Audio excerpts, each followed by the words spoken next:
Hi guys, my name is Philip and these are 10 tips on building an art collection on a budget.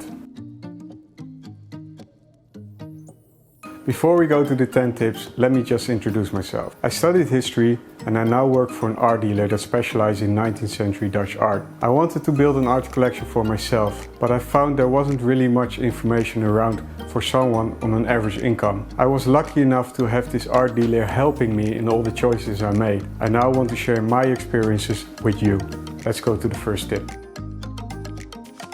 The first tip is please don't buy art purely as an investment. If you want to invest, buy bitcoins, buy something else. The high segment of the market is what attracts people to buy art as an investment, but it's not representative for the entire market. So your painting is not going to age like a Picasso. Furthermore, if you want to sell a painting, it's very difficult, especially if you're not an authority. So buying a painting is easy, selling a painting is really difficult, especially if you want to make profit. So don't buy art as an investment.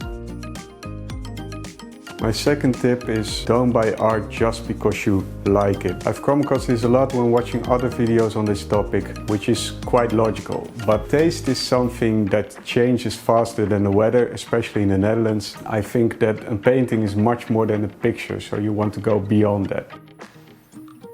My third tip, don't buy Chagall or another big artist for $100 or €100. They don't exist, but they're everywhere. It's like a paradox. Don't buy them, they're fake. My next tip is be very careful about buying lithographies of famous paintings. It's very hard to find out if they're real and they're usually quite expensive. My fifth tip is your first investment should be in yourself. Buy books, go to musea. Start with grand narrative books and then look for books that cover a certain style, a certain period, and finally read the biographies of famous painters. You want to read about Van Gogh because you want to know what's good, even though you're never gonna buy a Van Gogh. Books are usually very cheap. You can get them with a library card or you can find a lot of them in thrift stores. People that inherit these books usually don't want to read them, so they're everywhere, they're cheap, buy them. My sixth tip is go for a realistic niche. I'm Dutch and even though I like Italian paintings from the 17th century, it's much more likely for me to find Dutch paintings from the Impressionistic period. So find out what your country has to offer in terms of painters and styles and pick something that's affordable.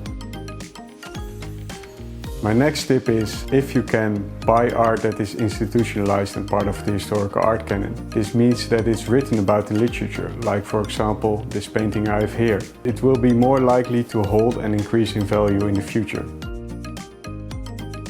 Tip 8, as an alternative, don't buy institutionalized art, but buy art from countries that are underrepresented in the historical art canon. Similar, buy art from female artists as their price is usually lower than the quality of their work. Tip 9, buy etchings. They come in higher circulation and are therefore much more affordable, but they are still original work. My final tip, if you want to buy a painting on an online auction, try if you can see it in real life first. If not, ask for a picture of the back and the frame. These will tell you a lot about its origin and its authenticity. As a bonus tip, once you bought a painting, regulate the climate in your house. Paintings don't like direct sun and they don't like moist. So that's it, those were my 10 tips on collecting art. I hope you liked them, I hope you found them useful. I still have 10 more, maybe for a future video. Let me know if you want me to. Thanks for watching and enjoy your day.